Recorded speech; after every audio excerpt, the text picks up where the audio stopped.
성경에는 지혜 문학이라고 알려진 세 권의 책이 있습니다. 바로 잠언, 전도서, 욥기인데요. 먼저 잠언은 하나님의 지혜롭고 공의로우심을 보여주었습니다. 네, 하나님이 세상을 공평한 곳이 되도록 다스리신다고 배웠죠. 의인은 보상을 받고 악인은 벌을 받는다. 즉, 뿌린 대로 거둔다는 거였습니다. 그러나 다음 책인 전도서는 말하길 사람이 항상 뿌린 대로 거두는 건 아닙니다. 맞아요. 전도서는 세상이 언제나 공정한 건 아니며 삶은 예측할 수 없고 이해하기도 어렵다고 말해요. 마치 연기처럼요. 그래서 과연 하나님이 지혜롭고 공의로우신지 의문을 품게 되죠. 맞아요. 사실 바로 그 질문이 마지막 책인 욥기에서 살펴보게 될 내용입니다. 자, 들어가 볼까요?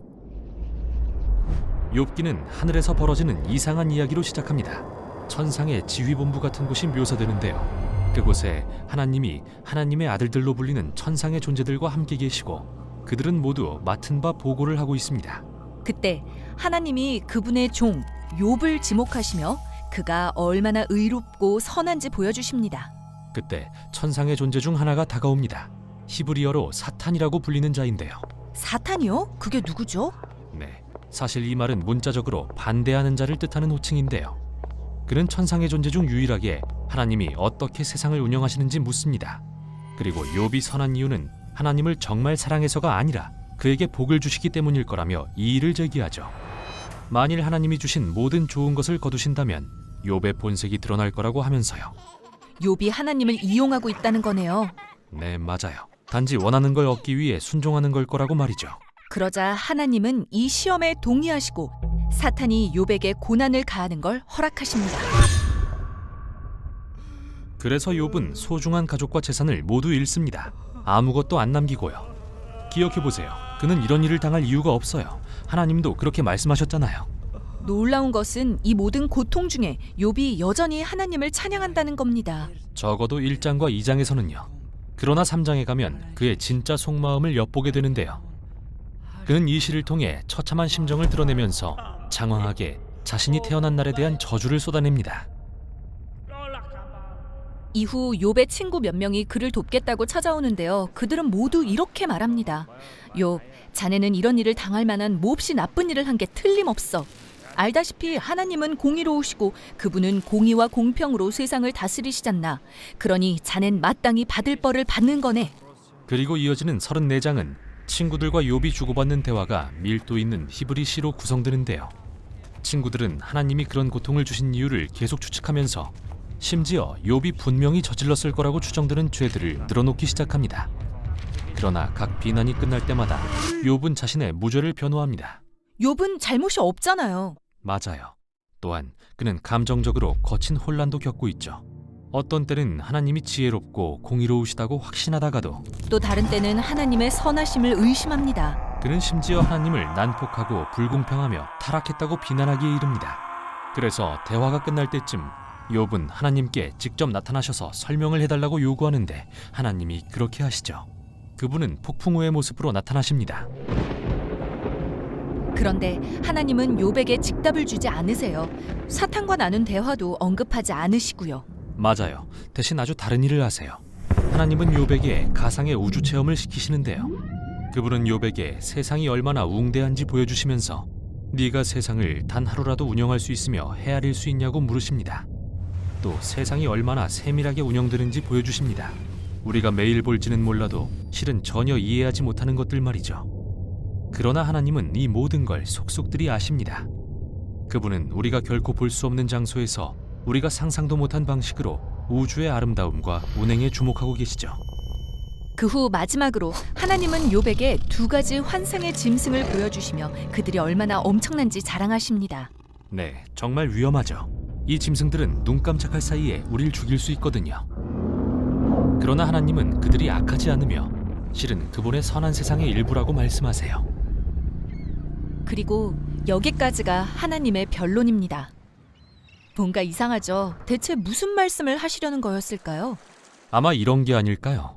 욥의 관점에서 하나님은 공의롭지 않으신 것처럼 보여요.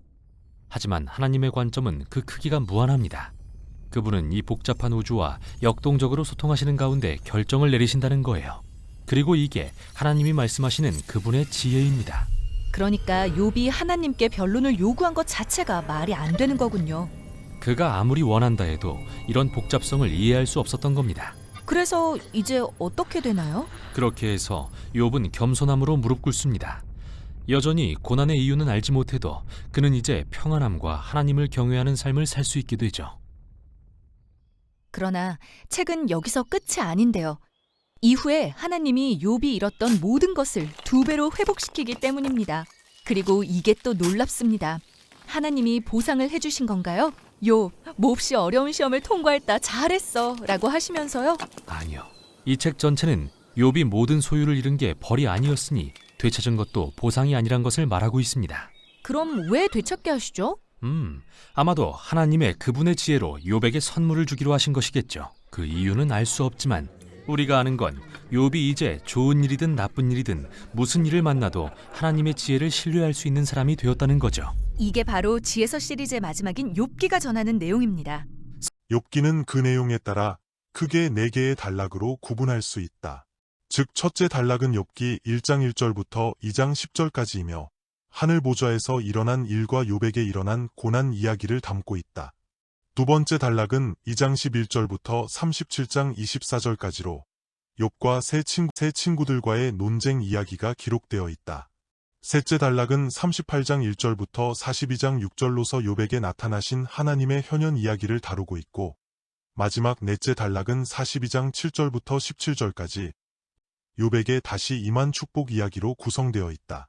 거룩한 전쟁 신학적 관점에서 보면 욥기 전반부와 후반부에서는 인간의 죄악과 악의 권세를 심판하시는 거룩한 전사, 홀리오리어, 로서의 하나님의 모습보다는 인간과 우주 전체를 창조하시고 다스리시는 신적 왕, 더바인 킹으로서의 야훼의 모습이 크게 부각되고 있다.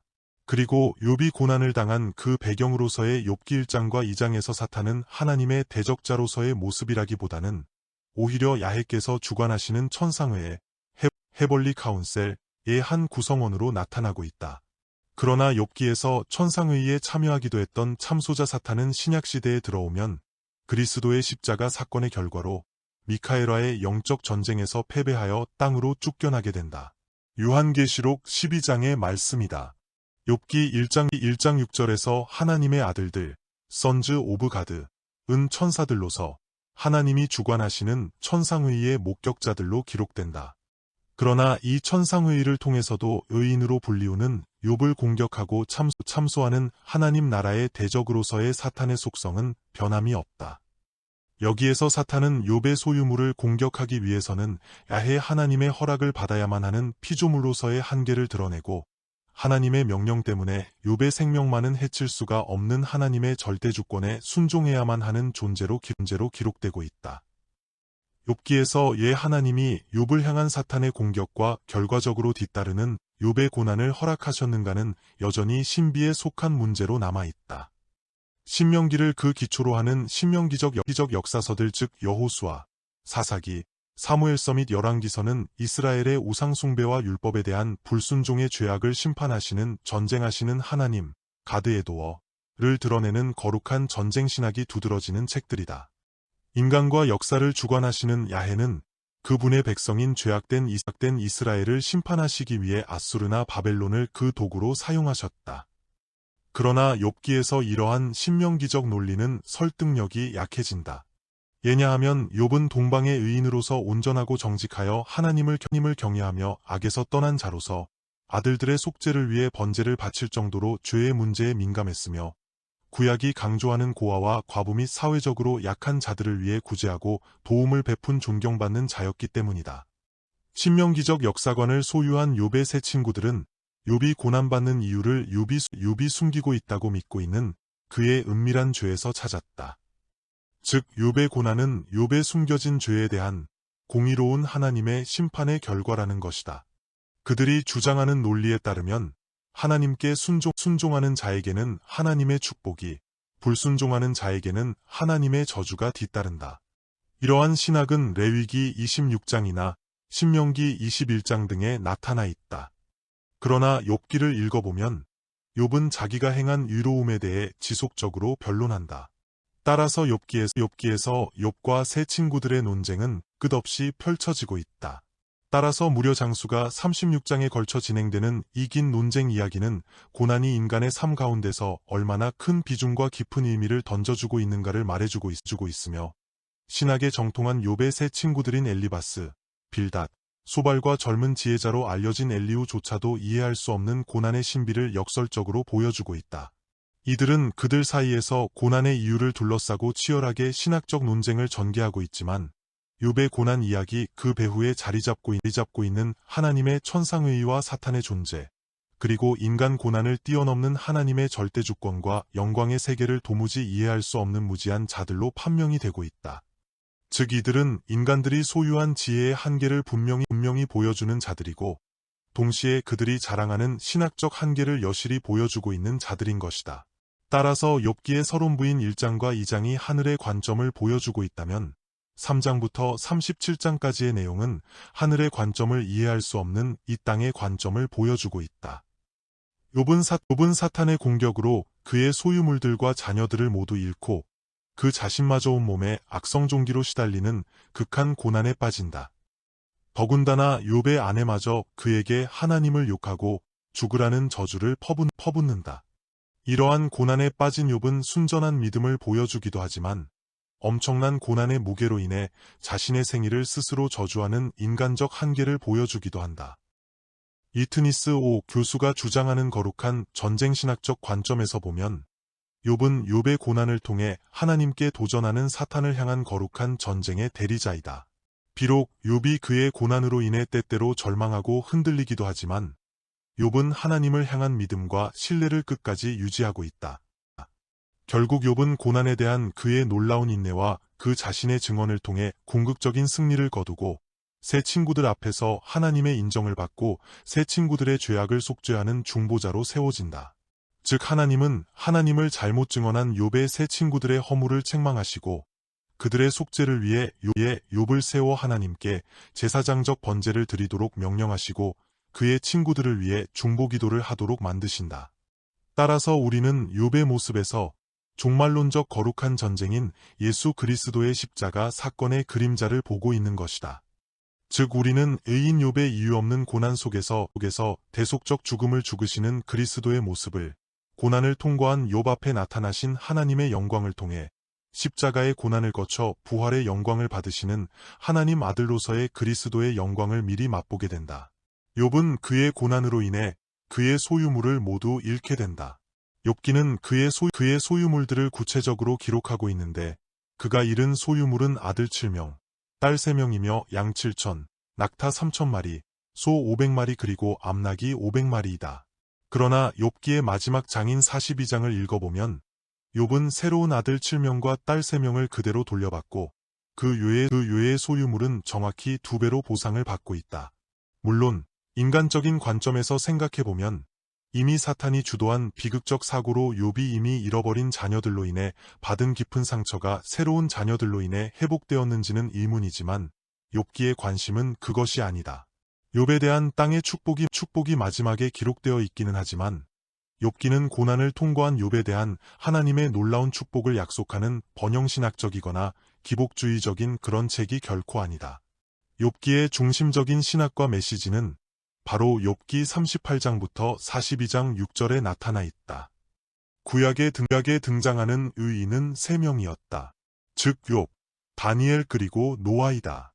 그럼에도 불구하고 의인인 욥조차도 하나님의 임재 앞에서 회개의 베옷을 입고 있다는 사실은 의인조차도 그 빛을 잃게 만드는 하나님의 영광의 신학을 욥기가 특히 강조하고 있음을 말해준다. 바로 38장부터 보여주는 하나님이 욥에게 직접 나타나셔서 말씀하시는 야훼의 현현 본문을 통해서이다. 이 본문은 거룩한 전쟁신학적 관점에서 보면 욥과 세 친구 그리고 엘리후, 사탄과 우주의 모든 것을 창조하신 창조주이며 신적 왕으로서의 야훼의 영광이 두드러지게 나타나는 본문이다.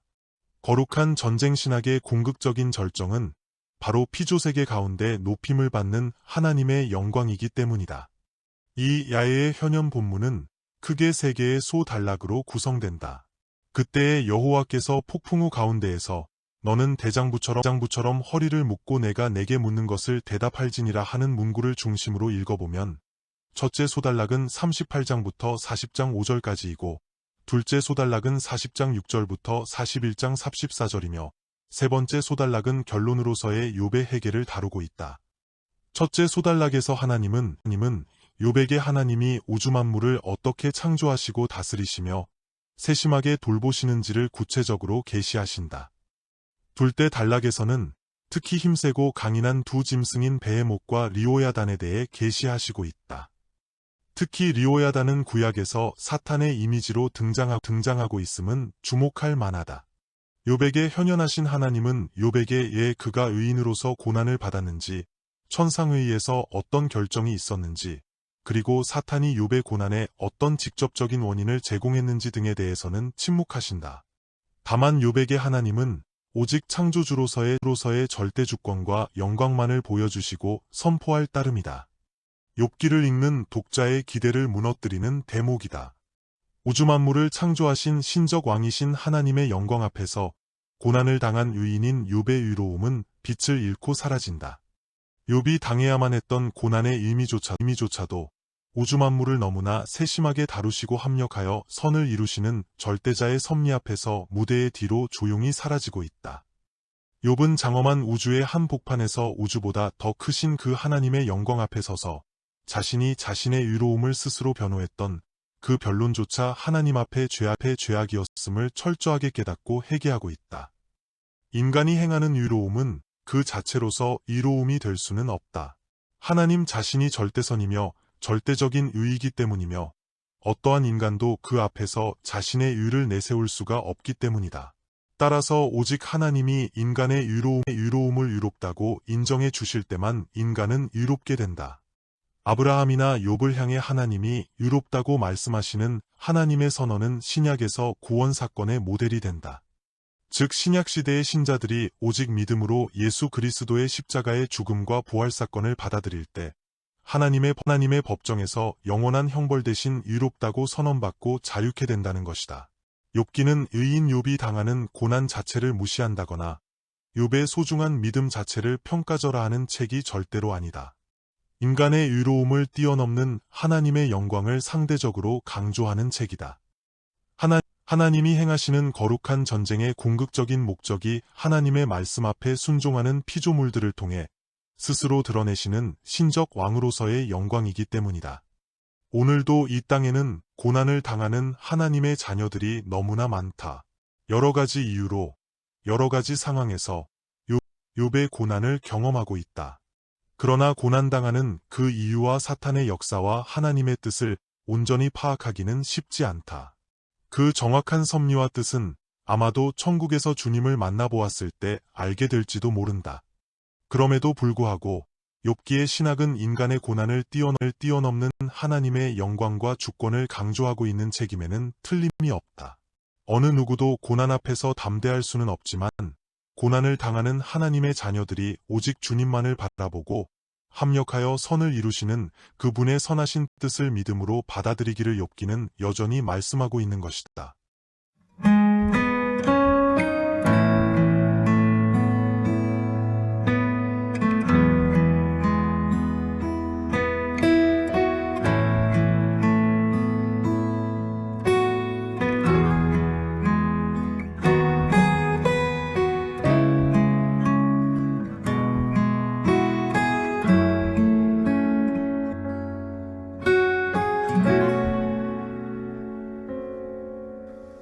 내가 말하겠사오니 주여 들어주소서. 내가 주께 묻사오니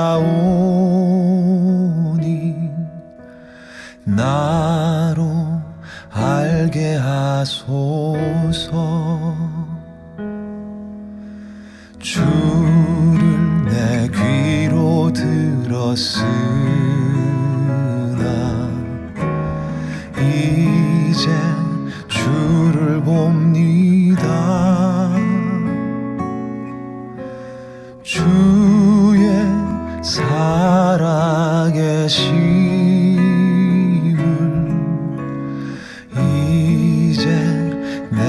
내가 봅니다.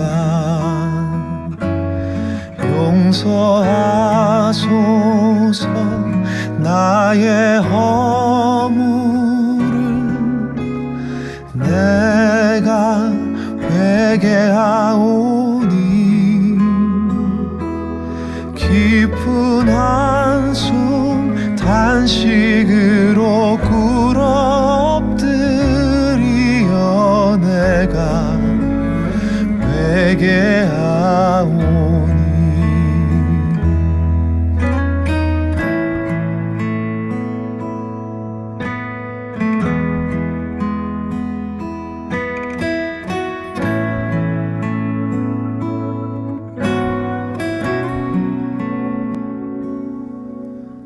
주를 내 귀로 들었으나 이제 주를 봅니다. 주의 살아계심을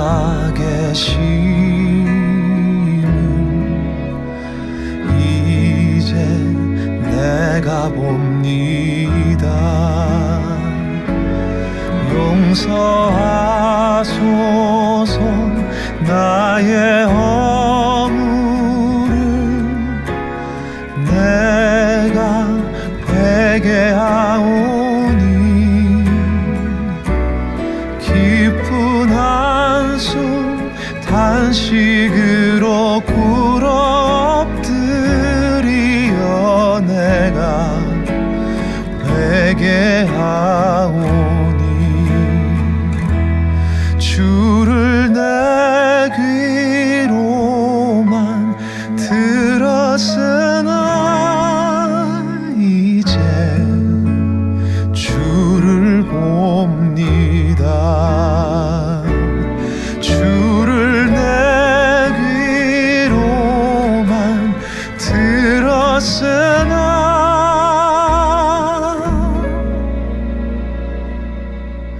이제 내가